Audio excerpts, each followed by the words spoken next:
Hey, everybody, it's Ron Johnson, and this is the Ron Johnson Show on Locked On Sports Minnesota. Season's come to an end. Minnesota Vikings have a lot of decisions to make. J.J. McCarthy, T.J. Hockenson, Brian Flores. Who's coming back? Who's not? Who shouldn't? And who should? We'll talk about all that and much more coming up next on the Ron Johnson Show. Locked On Sports Minnesota podcasts. It's endless Minnesota Vikings talk with the diverse voices of your local experts. Now the Ron Johnson Show. On the field, in the broadcast booth, Ron Johnson is Minnesota sports. He's played with them, hung out with them, and grown up with all the big names in Minnesota sports. They're hanging out with Ron Johnson. It's the Ron Johnson Show on the Locked On Sports Minnesota podcast. And it starts now.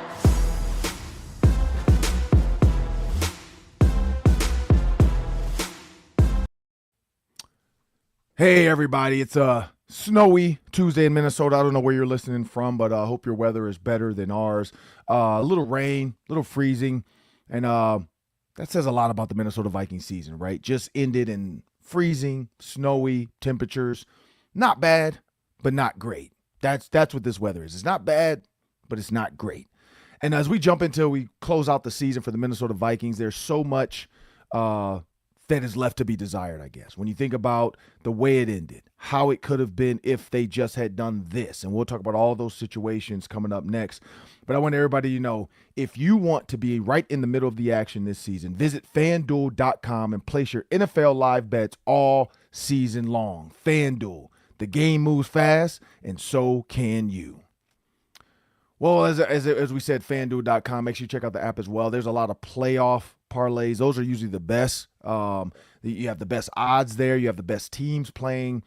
And one of them, Sam, as I bring my producer to the show, Sam Ekstrom, is not the Minnesota Vikings. When you look at the way the season could have gone, 9 wins, right? So feels like a little bit of a Mike Tomlin-ish type of season, like didn't lose, winning season. Can you tie a bow on that? Yeah, you can. You can say 5-0 down the stretch. You can say defense was dominant down the stretch. But, you know, everybody's going to always say, well, if the Packers were playing for playoff position, they would have played everybody. Maybe. The Vikings played everybody. I think they could have. I think the T.J. Hockenson, Aaron Jones, Aaron Jones, we know, had been banged up all season. But T.J. Hockenson, I think that was more of a, let's not get you hurt because we either need to restructure this deal or we're going to have to move on from him. We don't want to have you rehabbing all offseason and potentially, you know, owing you more money than we already owe you. And when you think about the Bears game, right? Kickoff, returned it.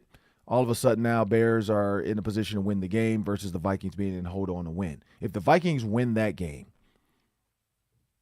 they potentially beat the Packers and they get the tiebreaker for the NFC North. Now, because everybody was doing the math, the Bears and the Vikings, I think, roll for 3-1 in the division up to that point. Or the Packers were 3-1 in the division up until that point.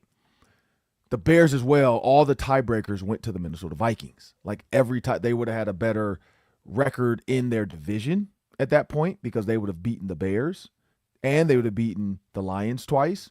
So when you think about how that looks, you know, beating the Lions, beating the Bears, splitting with the Packers, I mean, I don't know how else you can break this down and say the Minnesota Vikings could have been in the playoffs. You know, they could have been NFC North champs. If the Cowboys, now we can't hope for the Cowboys, right? If the Cowboys had just beaten the Packers, the Vikings are in the playoffs as well as a 7th seed. Because then there's that. There's the Packers head-to-head, which they split. And then there would have been the Vikings division record. It would have come down to overall record, and the Vikings 8-4 against same opponents. Vikings were 8-4, Packers were 7-5. But that's the key to this. You just beat the Bears. You don't even have to worry about the Cowboys helping you out. Just beat the Bears. In that, win the game you're winning.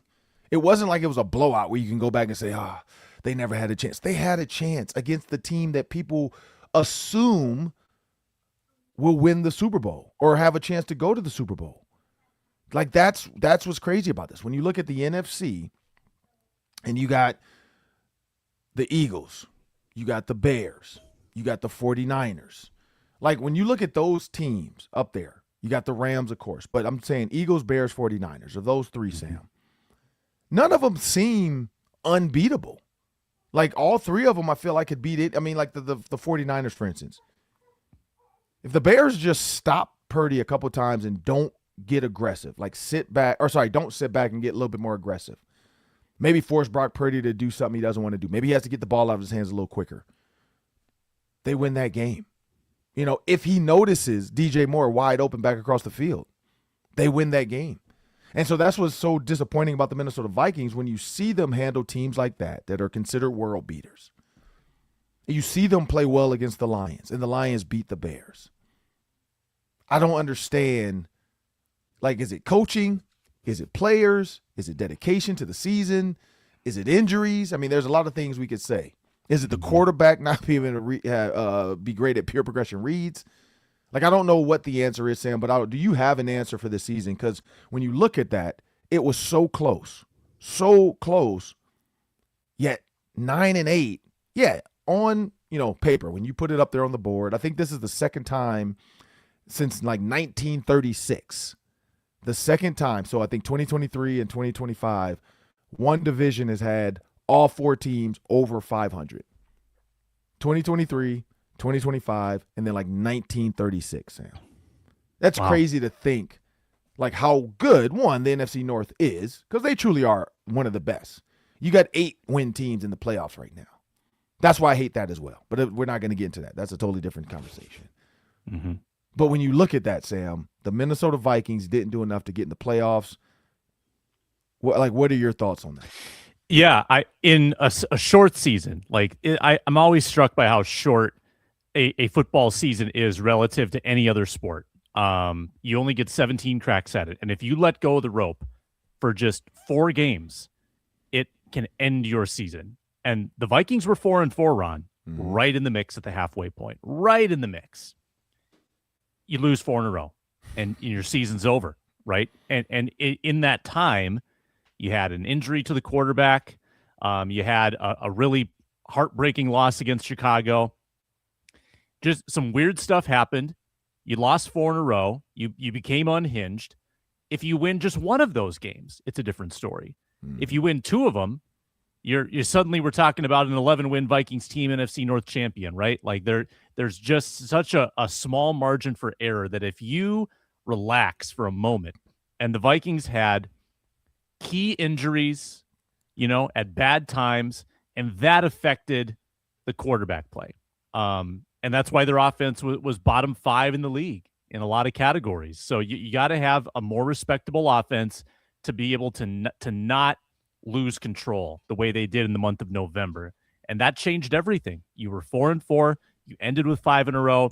You've just got this one ugly stretch in the middle that totally turned the season upside down. And I look at this, Sam, too. So they went 5-0 down the stretch, right? But let's not act like the 5-0 stretch was great for the offense, right? It was a defensive juggernaut that really got them there. You look at offensive plays, they're in the bottom 6, 363 plays. Now Green Bay only ran 359 plays through this point. Kansas City, we know they're bad, 355. Washington, 352. Carolina, 346. Had the chance to make the playoffs. And then the worst team, Las Vegas Raiders, 340 plays, right? But you look at yards gained per play in that stretch as well. Same thing, 3.9 yards per play. You look at touchdowns, 12, just in the middle of the pack. Nothing that jumps out to you saying like, oh, this team killed it. Now field goals, right? 12 field goals. What does that say to me? That says a team that's getting in the field goal position, that's tied for 4th best in that stretch. 4th best, 12 field goals.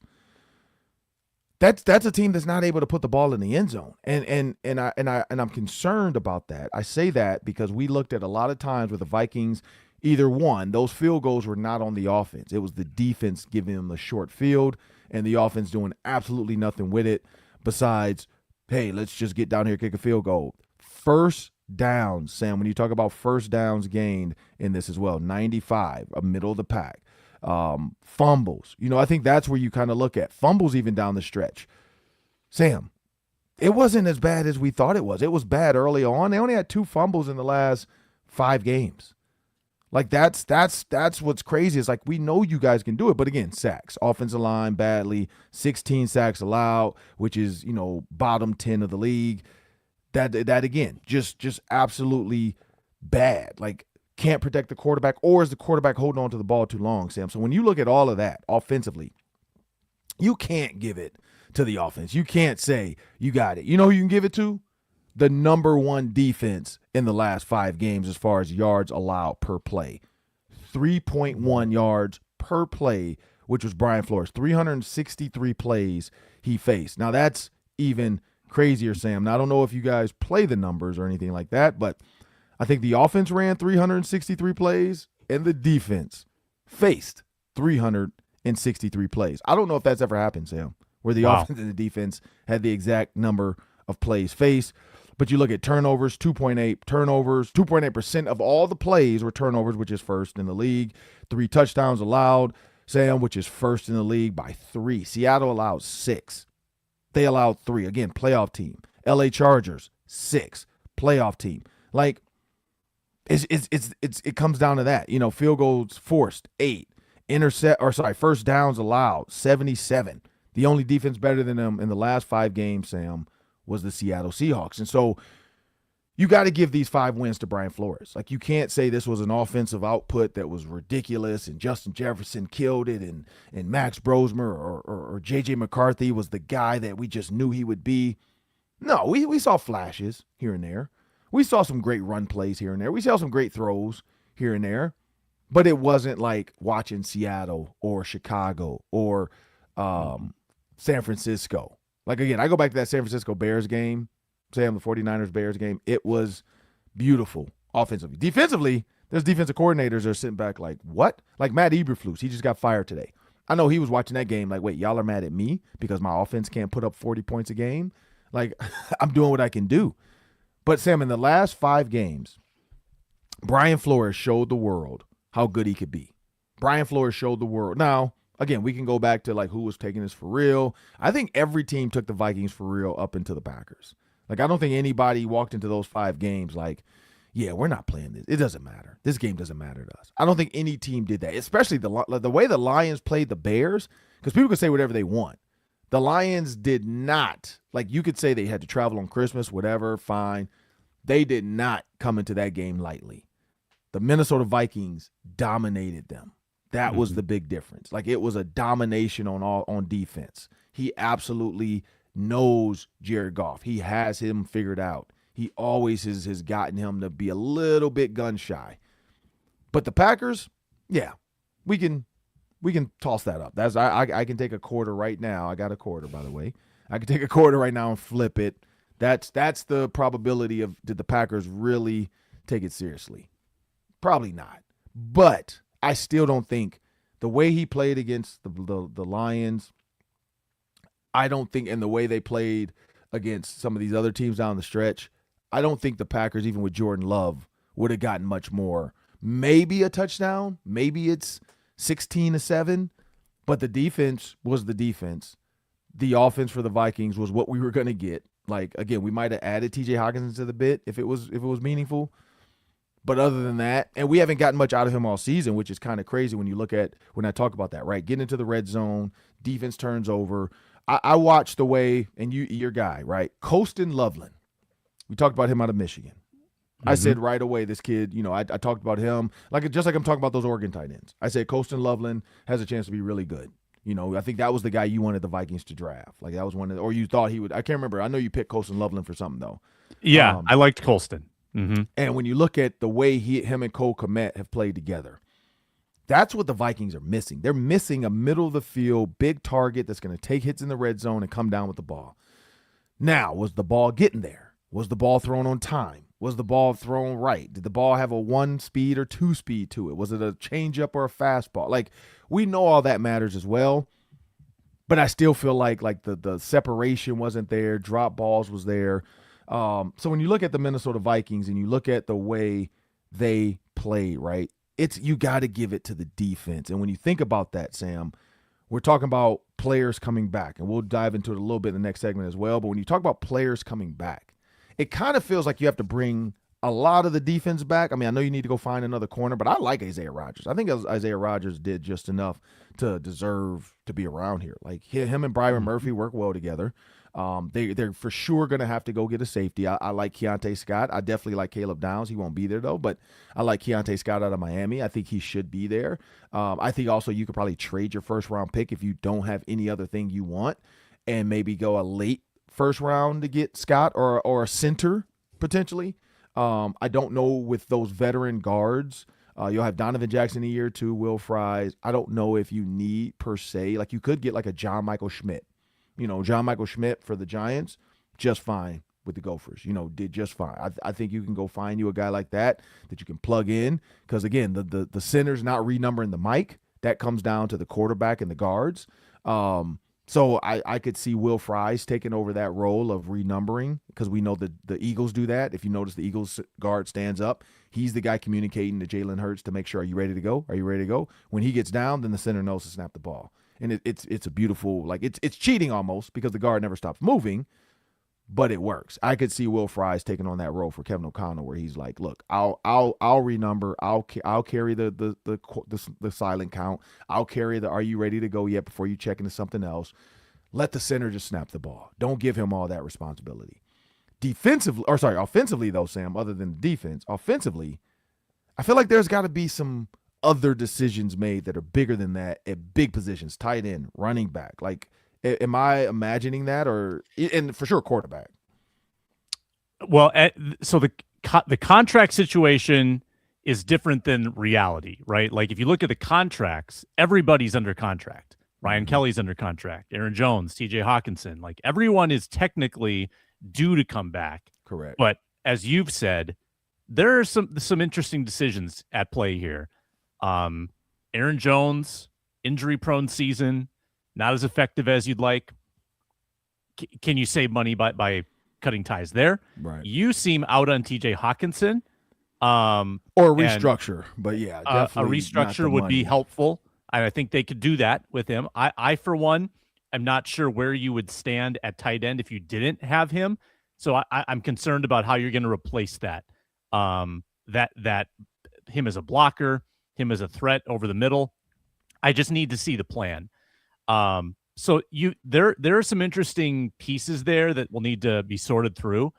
It is kind of a nice position to be in, though, knowing that, well, hey, if we want everybody back, they're going to come back. Ryan Kelly's health could play into it. So, Ron, would you be comfortable with an internal option like a Juergens or a Brandel spending the whole offseason working at center in OTAs, mini camp, training camp, just committing to someone in the building and train them to be your starting center? Think that's an option? It could be an option. It could be. I just struggle with that when you look at, O-line options out there. And is that the one that you need to do? And I've said this, you look at like offensive tackles. Everybody talks about offensive tackles. You got interior offensive linemen, right? And I have to go through this list. I have a list of guys. There's some big names out there as far as and big names, I mean big schools. Big schools. I always look at helmet schools, and you know this, Sam. Schools that put guys like Donovan Jackson. Schools that put guys into the FBS, championship. The playoffs, all that, like those are the offensive linemen you need to look at because clearly, and then quarterbacks that have had great output, right? Quarterbacks that have a great output when you think about like, what's his name? Dante Moore at Oregon, right? That's why I keep going to the Oregon, you got Alex Harkey and you also have Emmanuel Pregnon. And when you think about those guys, right? Really good offensive line, run the crap out the ball at Oregon. Like people that don't watch Oregon football assume they throw the ball a lot. They do, but not what you think. They run the ball. And the only reason I know it is because they played the Gophers and they ran the ball down their throat. They also threw the ball across the middle to those tight ends, and they're big. And Sam, I've said this all season. I've said this from the start when I watched those kids. Do you know who the top 2 tight ends in the NFL draft are? I don't. Jamari Johnson out of Oregon. Okay. And Kenyon Sadiq out of Oregon.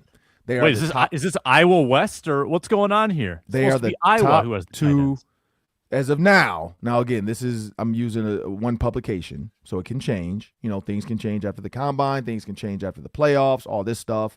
But as of now, you got Max Clare out of Ohio State. Again, another 6'5", 243-pound kid. We watched him play this year. And then you got Baylor, you got Vanderbilt, you got Lance Mason out of Wisconsin. I've seen Lance Mason out of Wisconsin. I'm not sold on him 100% as now they have him as like 102 pick type kid, so that's fourth round, I think, right? 102 is like fourth round, third round. Yep. So they have him. There's a potential there. I just don't know if I would go up and get him. One, he's older. Two, he's a senior. But the intriguing, right? The intriguing project is the 45th rated tight end. Sorry, 45th rated pick. And it's Jamari Johnson. Why? He's only a sophomore, Sam. He's 6'5", 260 pounds.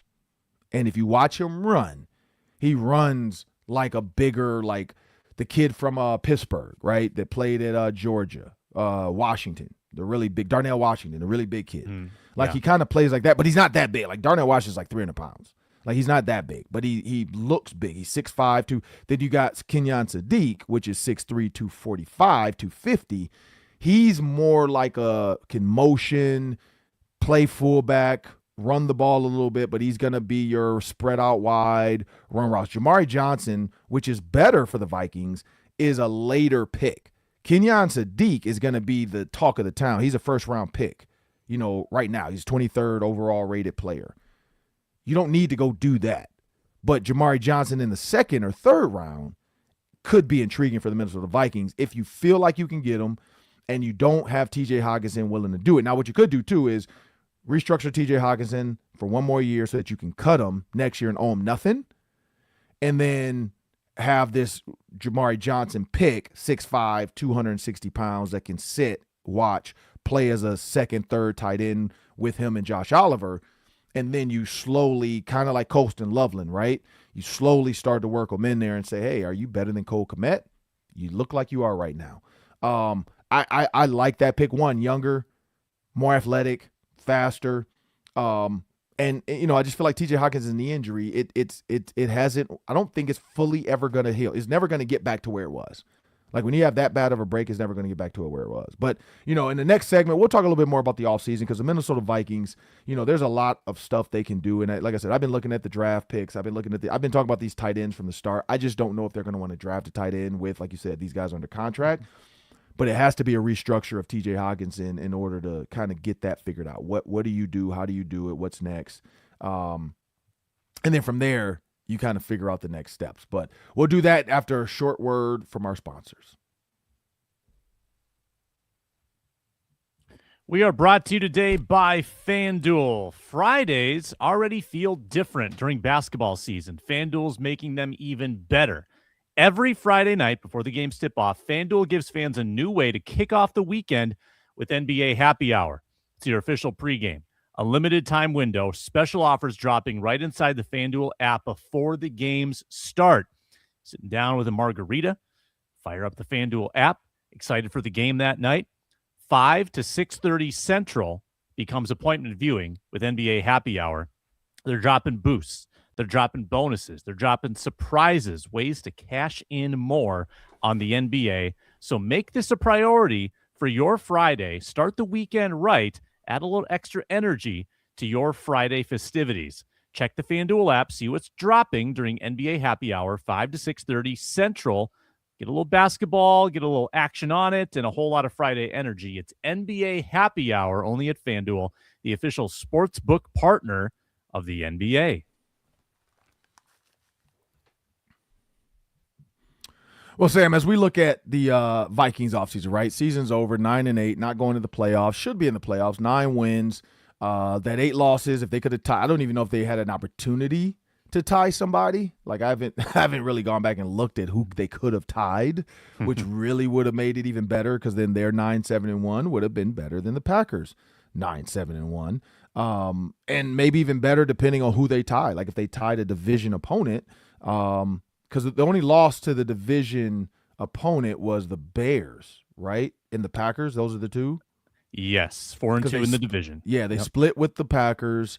If they could have tied the Bears, that would have been even better because then they would be basically no losses in the division. They beat the Lions twice. They would have tied the Bears and beat the Bears. Beat the Bears in the first game, tied them in that second game. That would have put them there as well. I don't know what that – I've never done the math on what that would have done to them with the I think they still would have lost out in wins because they wouldn't have had a loss, but the Bears still would have had more wins than them. They would have needed to beat the Bears in order to make that complete switch with the Bears for the division. But a tie even puts them ahead of the Packers into the playoffs with the 7th seed. But looking at that, though, Sam, here's the question that we kind of toyed around in the post game. Mm-hmm. Would you want to go to the playoffs with this team as a 7th seed, knowing you have to play? I think they have to play the Bears, right? Packers play the Bears. Yeah, I would want to play the Bears. I think the with Bears Max are beatable. Brosmer. Well, no, okay, well that because JJ McCarthy took himself out the game. Yeah, now you're so I'm presenting saying like actual facts. Some facts. You're okay. in the 7th seed. We don't know if McCarthy would be healthy this week. I mean, he took himself out the game. You know, I don't know what he did. I didn't see some of the videos because Ben Lieber said there were some theatrics with it. Like he kind of did the Wentz thing again, and then he, kind of dropped his helmet and put a white towel. I don't know what the white towel was. I didn't know. Was there ice over it or something, or was it just a random white towel over his hand? So I'm guessing. I didn't see this on TV. Here's what I saw on TV. He put his hand like behind his back, shielding it. And then he went up to everybody and very awkwardly tried to do a left hand high five with everyone. I saw that to show like, oh, my right hand is hurt. You can't see my right hand. It's mangled. It's too bad. And then I guess there was a white towel that he put on it to cover it up. And Lieber's take, and you must have heard this too, was that he didn't love the theatrical element. He didn't love pulling himself out mid-series after a completion. He thought it was a little much. So assuming that hand is in bad shape and Brosmer's in the playoffs, yeah, that does change things, Ron, considerably. But I do think the Bears are vulnerable. Like I think that is a beatable 2 seed if there ever was one. Yeah, and again, this if the Packers are fully healthy, they're going to put all their guys out there. This could be a game we're going to watch. Are they Saturday or Sunday? Have we gotten that yet? I know we got it, but I haven't looked at it to see. Yeah, we did get it, and I've already blanked on when that game is. It's not Monday. I'll look. But if you got the Packers, when you think about that, Packers, Bears, if the Packers Saturday, so if the Bears can come out Saturday, and here's what's really going to piss people off for the Vikings fans: Bears lose to the Packers, because the Bears lose to the Packers, then everybody's going to be screaming, this was our year or could have been our year. Like it's always that. Like this could have been the year. It could not have been the year because, again, Max Brosmer probably beats the Bears because of the defense of Brian Flores. I don't know if he can do that against the 49ers. I don't know if he can do that against the Rams. Like that's the one that I think Matthew Stafford is, not say unrattleable. That's probably not a word. But I feel like Matthew Stafford is not, you can't rattle him. Like he just doesn't care. He kind of goes out there about his business, does what he does, he motions and shifts, and he's like, look, you're going to give me something at some point. It would have been nice to have C.J. Ham and Harrison Smith go out on a playoff run. Kind of cool for Adam Thielen. Nobody's talking about it because everybody hates what happened and how he left. But more power to him. Shout out to him to finish his career on the playoff run, because I saw his wife post when the Ravens lined up for the kick, she saw his career flash before her eyes. Like she thought this was the end. This was the last time he ever was going to play football. Now he gets the playoffs, And who knows what the Steelers do? The one thing about the Steelers is they have that blue collar, Gotham City, Batman type of we're going to do whatever we got to do to win these games, and the Steelers have a lot of history behind them as well, the terrible towels and all that stuff. Like they have a lot of they travel well. They have a huge following. They're kind of like the 49ers, 49ers, Cowboys, Steelers. Who would the fourth team be in that? The four horsemen of fanhood. Because I feel like everywhere I go, there's Steelers fans. Everywhere I go, there's 49ers fans. Everywhere I go, there's Cowboys fans. Packers? Do I dare say Packers? Packers or Bears, maybe? Packers have a big fan I guess, base. yeah, Packers probably do. Because they were they were one of the originals as well. So yeah, I'd say that Packers, 49ers, Steelers, Cowboys. I think I'm safe to say those four have some of the biggest fan bases across the country of people that don't even live in those states, that didn't grow up in those states. It's just like those people grew up in the 80s, in the 70s, and they became fans. You know, like my brother-in-law, he's from Detroit. He's a huge Steelers fan. You know, this was before he met my sister. You know, he's always been a Steelers fan from the 70s. I think he's 50 is what he turned. So that would put him in the 70s, you know, and that's growing up in the 70s. The Steelers were the best team in the 70s. They were, you know, 4 Super Bowls in one. Could you imagine that, Sam? 4 Super Bowl wins in 10 years. It's kind of like, what is that, Tom Brady basically? So, you know, 30 years from now, people are going to be saying that about the Patriots, you know. But again, I still don't feel like the Patriots are going to have national fans. Like I don't feel like the Patriots will ever have the fandom of those 4 organizations. I just think people still hate them. They hate Tom Brady. They hate the Deflategate.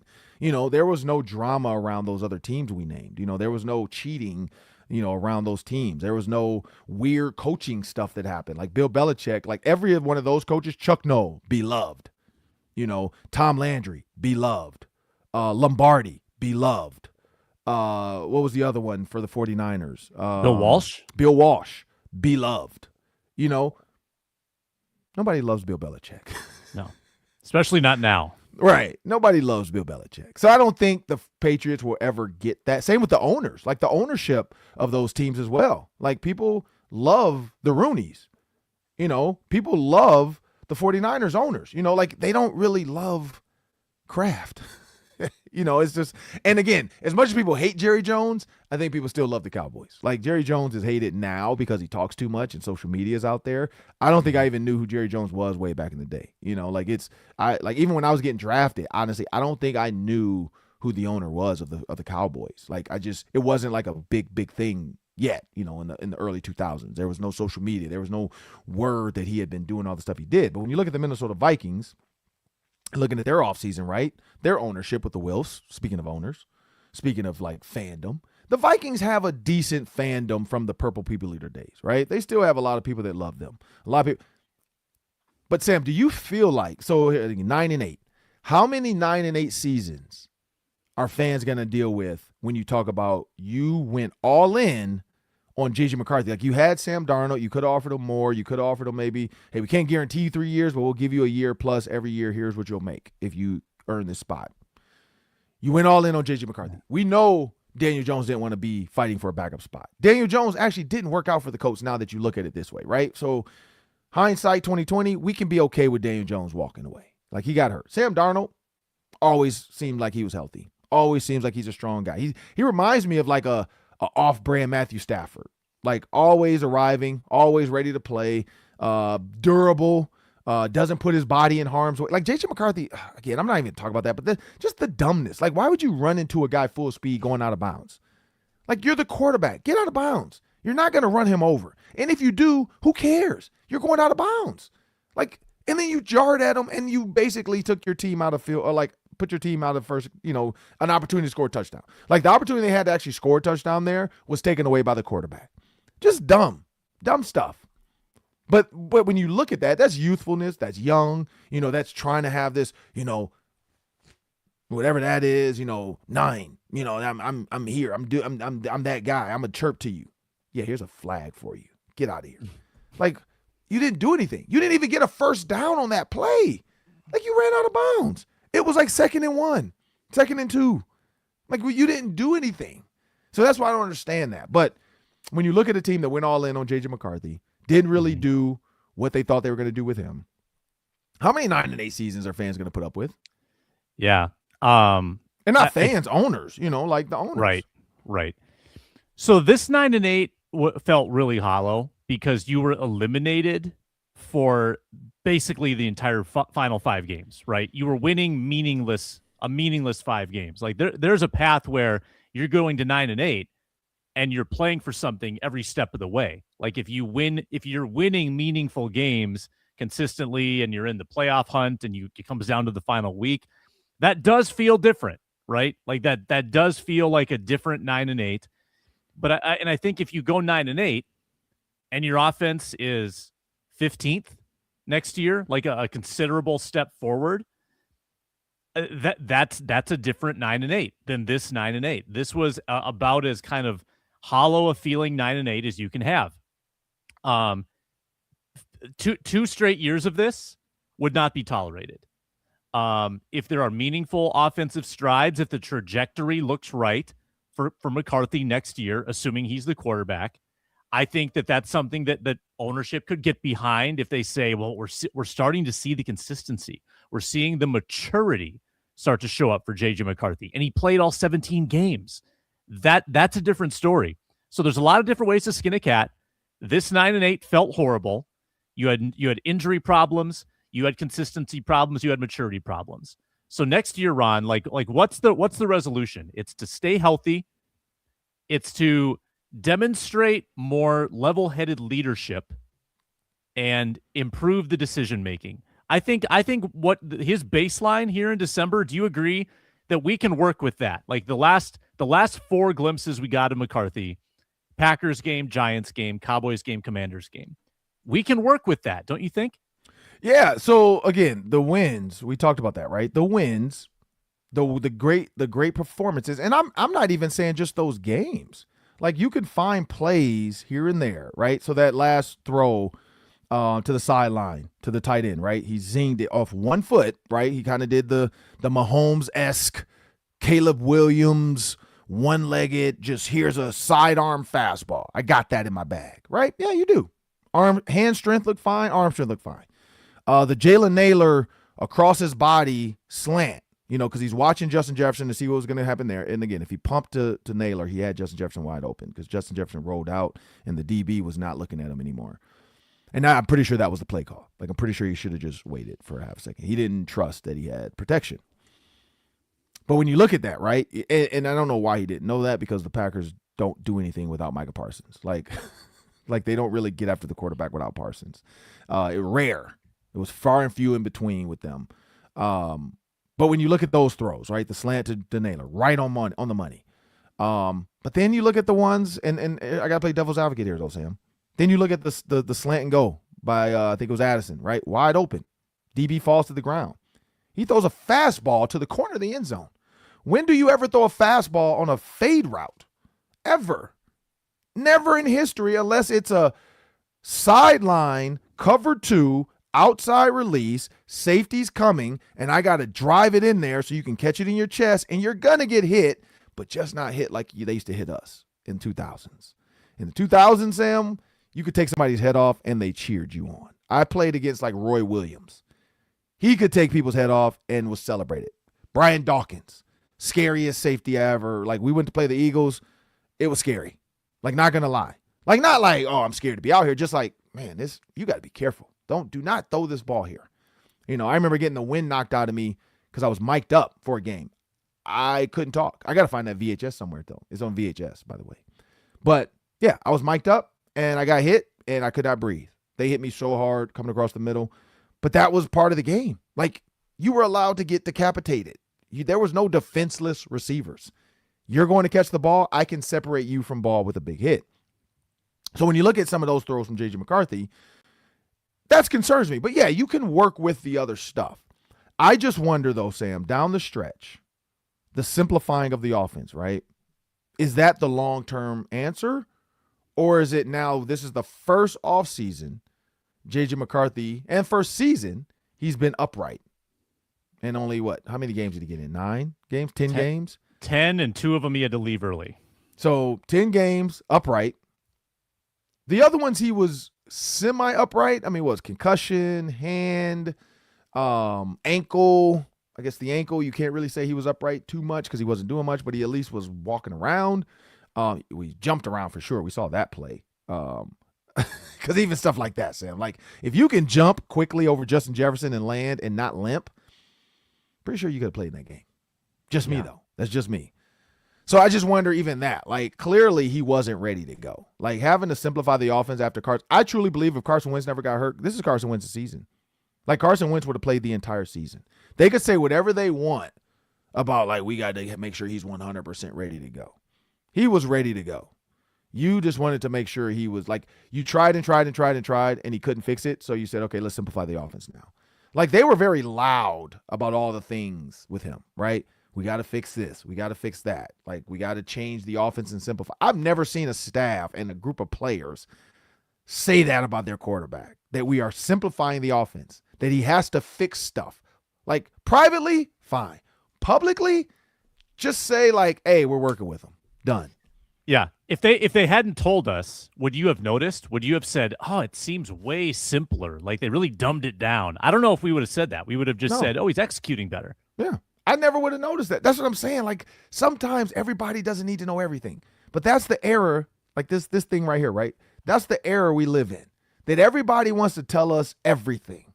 You know, Trayvon Diggs, nobody cares that you got hit in the head with a TV, and that's how you got to get cut. Like, you actually lost yourself money by trying not to be sensitive, because they're saying, oh, he's soft. You know, here's another injury in football. Who cares?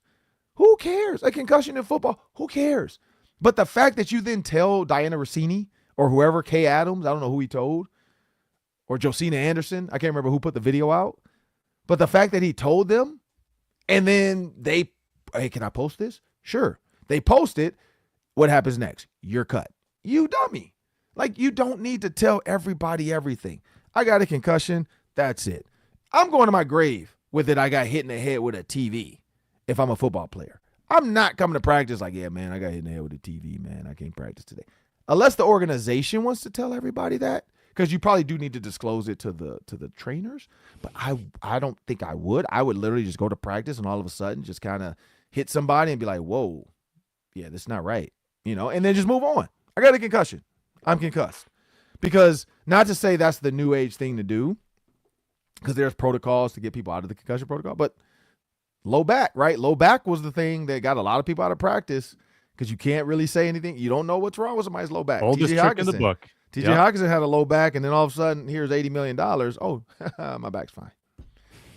Like, come on. That was an ear infection. Oh, right? ear infection. Here's the ear infection. Sorry. Yeah. But I remember Ray Lewis telling me that one. He's never done it, but he was saying, like, or maybe he did do it during, like, OTAs. He did it during stuff that didn't matter. Like, he was like, man, if I don't really want to practice during OTAs, I'm gonna just come up with a back. Because I think he was joking about Todd Heap. Todd Heap, our tight end, who actually really did have a bad back. Like, that, I think that took his career away. But he came out one year, like maybe my second or third year, and he had like a back thing through training camp, through like 3 weeks of training camp. And Ray and them kept joking like, oh, okay, I see you, vet move. Because he's out there with the ice pack, and then he's got the heat pack, and he's slowly jogging with the trainers, you know, and then they're like, watch week 1, he's going to be ready to go. And he was. But not to say his back really didn't hurt. But Ray was just kind of saying like, oh, that's the oldest trick in the book. Just say something like your back. Something that's not like detrimental where they can x-ray it and make you do stuff. Just something where it's like, oh, yeah, man, it just doesn't feel right. Like, I'm not feeling like I can get it done. All right. Week 1, yeah, I'm good. I'm ready to go. You know, TJ Hawkinson, I can't hear you. I can't hear you. Oh, here's some money on that. Rubbed a little money on it. Oh, my ear's fine now. So, you know, I look at that with Trayvon Diggs and these guys and all this, everybody wanting to share everything. If they had not have told us that, yeah, you're right, Sam. We would not have known J.J. McCarthy had issues pre-snap. The only thing we would have known, and again, oversharing. Kevin O'Connell didn't need to tell us he's the smartest pre-snap guy he's ever seen. What does that mean? Like, literally, what does that mean? I think I'm really smart pre-snap. I think I could count all day. Now, I don't know if I could do it in, 35, 40 seconds, but I'm pretty sure I can count. I can kill plays and get to run plays. Like, I can switch up routes based off, like, guys backing off, and I would just run hitches. If I was a quarterback, every chance I see I get a hitch, I'm taking it. I'm taking 3-step. That's the good quarterbacks do that. They take 3-step and they piss you off until you press, and then they go after you. Like, I don't know if you watched the Ravens game, Sam, against the Steelers, but that's all Lamar Jackson did. He would quick, and then the minute you came up and press, he did that. I don't know how Zay Flowers did it, but he kind of ran out, and the DB thought he was going around and running a wheel, and then he ran that post and he was wide open. That was just, we're sick of you running these quick things. Let's go press. And they got too close and they got beat. But that's what the good quarterbacks are willing to do. Matriculate, and the run game, though. Derrick Henry is an absolute beast. I'm not going to deny that. Mm-hmm. It's undeniable. That's why a good run game. Sam, if you look at all the teams, Seahawks, 49ers, Steelers, like even the Rams, right? We don't even talk about that. The Eagles, what do they all have? Run game. They run the ball well. right? They run the ball well. And that's the difference in making it to the playoffs. And as Jamar Chase would say, hit to Cancun, because that's all I can do right now. But, when they think about this offseason, Sam, in my opinion, I really do think TJ Hockenson needs to restructure. Like, either that or, and I haven't looked at, like, what his cap hit would be if they just cut him. I don't know how much they would owe him, because I know he has some big guarantees in that. The problem with guarantees, too, is, like, he's not going to give up a guarantee. Like, he's not going to give up a guarantee for you to lower his salary, knowing that you probably want to cut him. What he's probably going to do is say, okay, pay me out in like a bonus, and then I'll play for whatever, $2 million. The bonus, now again, you're leveraging your future. The bonus will hit future caps, but then at least this year or whatever next year, you can kind of get some guys into the building. But again, I'm still bullish on those Oregon tight ends. Like, I feel like second round, if they're there, you got to go get them. Like, I truly do. I feel like you got to go get them. Like, I feel like that 18th pick, 17th pick, is it really worth somebody that you don't think can start day one? Are you going to find another Justin Jefferson at 18 again? What's his name? Donovan Jackson? Are you going to find that at 18 again? Like, Dallas Turner, I guess we can kind of say it is working out, right? Yeah. Sack leader. Ended up the sack leader with 8. So, you got to look at some of those picks worked. The other one, J.J. McCarthy, the jury's still out. But that's going to be the key for this team this offseason is, I think that the stuff you name, like, yeah, those games you can go off of and say, okay, they can get better here. But those bad throws to me, Sam, are still going to stick in my head. And the fixing, like, how much time are you going to, because, again, hand hurts, so how much time does it take? Can you fix it without his hand? Can he just do footwork without hands? Probably not.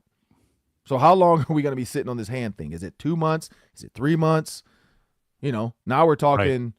January, February, March before he's probably ready to throw. Because again, I'm just starting to, like, I was worried about my hand, and I'm just starting to get a lot of that mobility back. Now he's going to do way more rehab and PT. I didn't do any, really. I did like minimal stuff. Like, I had a hand thing, and I had like a little ball. I got these little bands. I did minimal stuff. I got the x-ray just to make sure nothing was broken anymore, but it's probably scar tissue in there, stiffness. I'm 45. I'm not sitting in there every day doing my hand in rice and hot oil wax. I don't know if you ever done the wax hand thing. Have you done that, Sam? Have you ever done that? No. Yeah. So it's wax. Literally, it's candle wax. It's just wax, sports wax. I don't know what kind of wax it is. It's in a crock pot, and it's heated, so it's like a gel. So you stick your hand in, and then you pull it out, and then it dries, and then you stick your hand in again, and then you pull it out, and then it dries, and it literally becomes like a wax mold around your hand. I don't know what it does. It's like maybe it's the heat that warms up stuff or something. And then you can put it in ice. You can put it back in the wax. And then eventually you just peel off all the wax and you throw the wax back into the thing and it remelts. And then the next person comes in and they do it. I don't know where or why or how or what, but it's there. It's in most, I don't know if it's still there. This was like, I played, like I said, 2010s. I don't know if they still do that wax stuff. But that's like a hand thing they do when you come out of like the cold tub or the ice tub, whatever, and you put your hand in rice. That's another one. You can put your hand in rice and just play with it and spread your fingers. Chris Carter was big on that. Again, these are old school things, people. But that's where J.J. McCarthy's going to be at for the next 2 months, right? Can they fix the feet and the mind with him having limited hand stuff? The feet, the mind. That's a lot to fix. It's a lot to fix. But he's upright, though, right? No knee, no more ankle. He's upright. No more concussion. Hopefully no more concussion. It's the hand now, right? It's the hand. Can he figure that out? But that'll kind of tie up the season. I mean, there's going to be a long offseason. We'll see. We're not sure where the Ron Johnson show is going from here.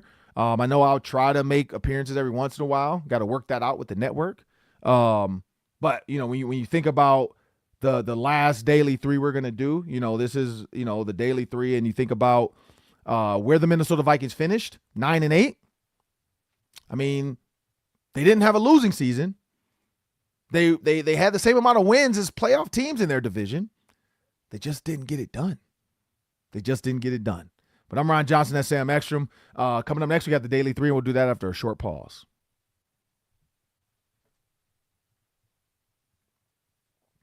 Well, now it's time for the Daily 3. Take it away, Sam. All right, Ron. Last week you were flashing the Baltimore Ravens beanie or stocking cap on the show, and I know who you were rooting for on Sunday night, and it might have been the game of the year. I mean, you've got that Seattle Rams game was pretty good a few Thursdays ago, but this was right up there, back and forth, lead changes up and down, Lamar versus Rodgers, and it comes down to a missed extra point and then a missed field goal. Steelers win, Ravens lose. Your reaction? Yeah, it was a crazy game, and it sucks that it came down to a kicker again, right? Those are the games that just absolutely tear you apart as a player. You can't blame the kicker. You could always go back and say, why'd you end up in this situation? How'd you end up in this situation? Why'd the defense give up that touchdown? Why'd the offense not score here? All this stuff, right? But Lamar Jackson, Aaron Rodgers, TV got what they wanted in that, right? You didn't want to blow out by either team. It was a hard-fought battle. But you see what it looks like with competent quarterbacks, right? Competent quarterbacks, offenses that are created. Like Lamar Jackson's offense is created for him. That RPO system, that, additional rollout, I can run if I have to. I don't need to, though. The way like we had Rashad Bateman on, and Rashad Bateman talked about that. When Lamar Jackson gets to scrambling, we all know we're a viable option no matter where we're at, right? He can find us anywhere. That's what you saw. Derrick Henry running the ball. Absolutely just a force of nature. Like, I don't understand it. It doesn't look like he's moving fast, but he's moving. Like, it just, I don't get it. It looks like a train slowly, but it's fast. That thing is still coming down the tracks fast, and he's hard to stop. From a Steelers standpoint, though, they got it done, right? Aaron Rodgers, and again, people are going to always say, oh, man, what if Aaron Rodgers was a Minnesota Viking? You look at the weapons the Vikings had compared to the Steelers, definitely more weapons. Would the Vikings have gotten it done? Would Adam Thielen have stayed? You bring in Aaron Rodgers, Adam Thielen comes here, he probably stays because the Vikings are probably playoff contenders. Not going to lie. Some of those throws, some of those games, Aaron Rodgers makes those throws. Aaron Rodgers makes those plays. I did not want to say that, Sam. I waited the entire season, but I do feel like Aaron Rodgers could have got the Minnesota Vikings to the playoffs. But no, it was a great game. I don't know. What are your thoughts? Yeah. Insane drama. I loved every second of it. I didn't anticipate kind of that blue-collar battle between Baltimore and Pittsburgh turning into an offensive juggernaut in the fourth quarter. But that's what happened. And it'll be fun to see Thielen in the playoffs, Rodgers in the playoffs. It'll be fun. Like that'll be a fun storyline. Bonus question, 30 seconds.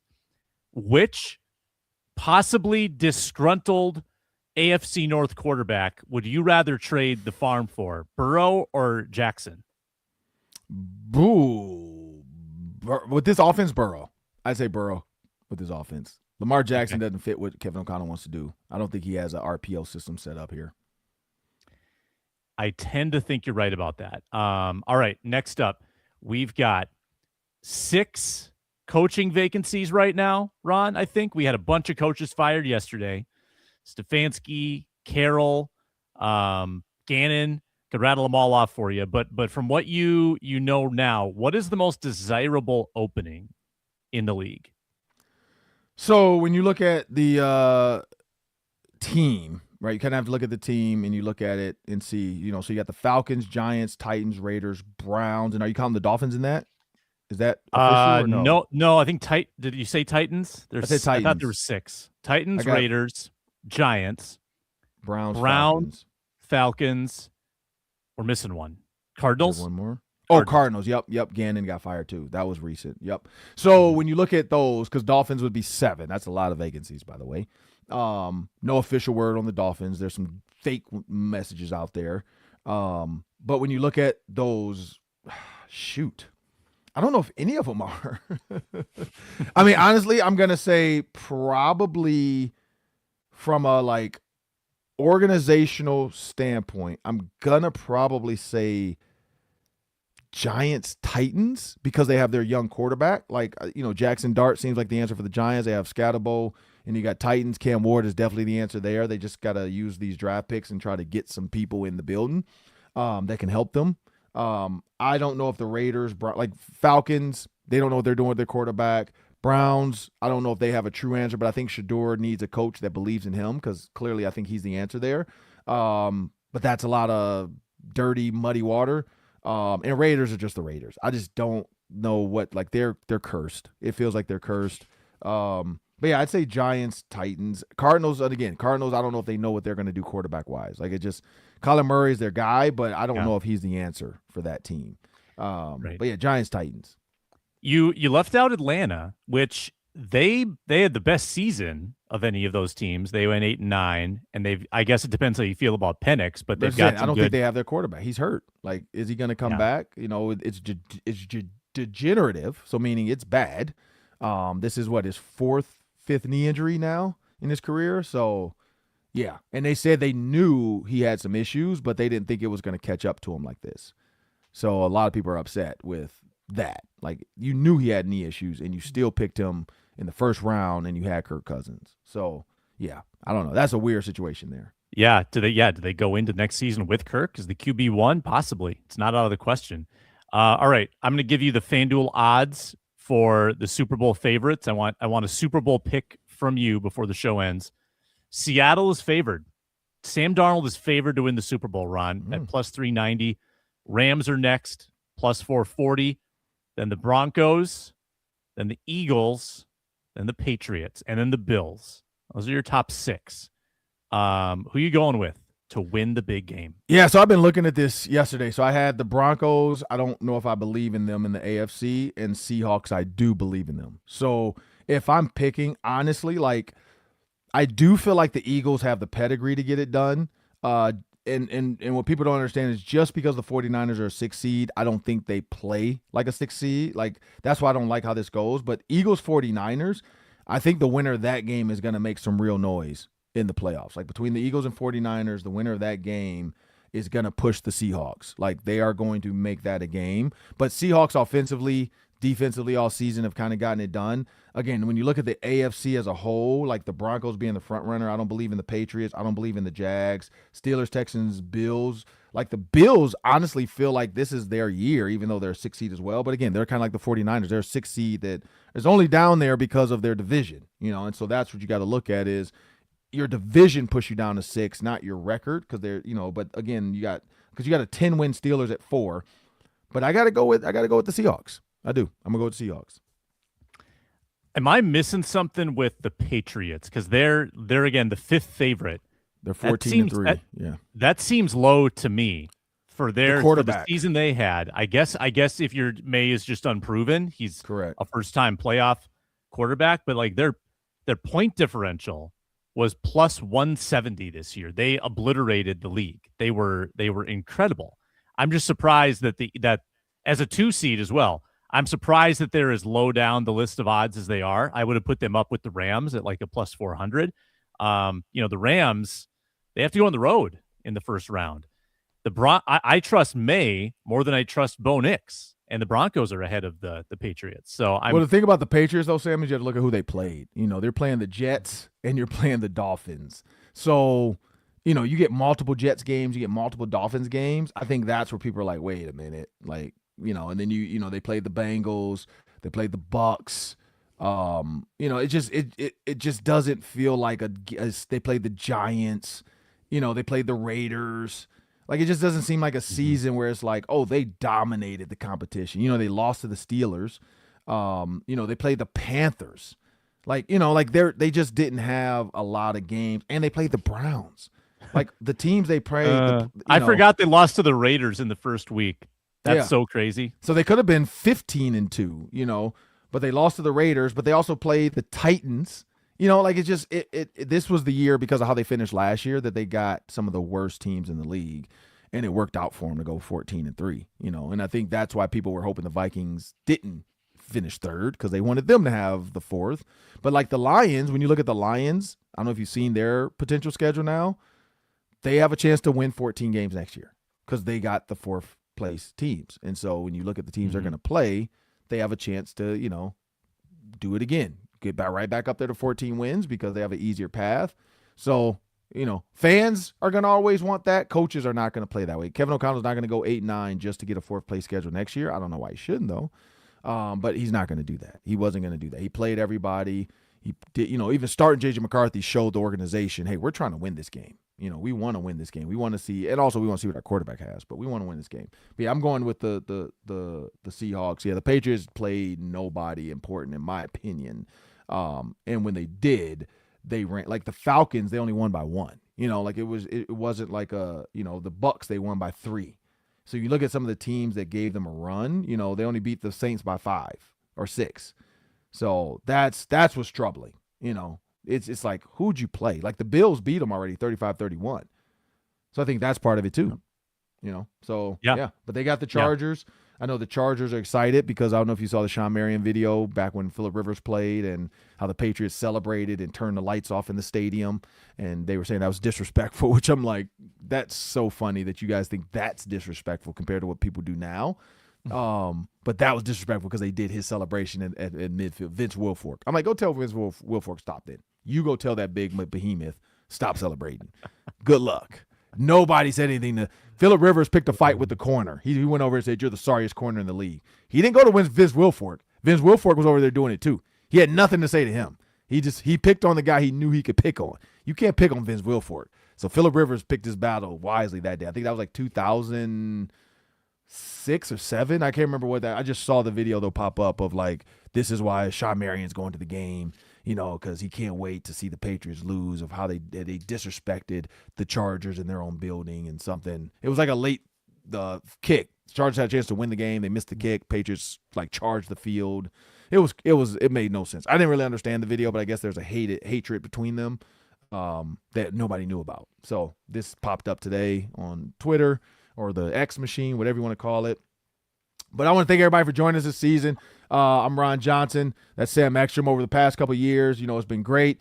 We have no idea. I have no idea what's going to happen to the Ron Johnson show in with the network. But, hopefully we can figure something out at some point. But as of now, this will be the last Ron Johnson show for now. Maybe we come back next year. Maybe we don't. We'll see. But I'm Ron Johnson. That's Sam Ekstrom. I want to thank you guys for joining us, for subscribing to Locked On Sports Minnesota, for helping us build this network. We started from nothing, and we got to here. Thanks for all the guests over the years that have joined us. Thanks for the teams that have allowed there, the Ravens, the Vikings, the Bears. Thanks for the teams that have joined and helped me out in this. The Lions as well with Lomas Brown. Really appreciate you guys. The Pittsburgh Steelers, as well. So thank you guys for helping us out too. It's been a fun ride, fun run, and it should be a good playoff. So make sure you guys stick around for that. I'm Ron Johnson, Sam Ekstrom, and have a great week, people.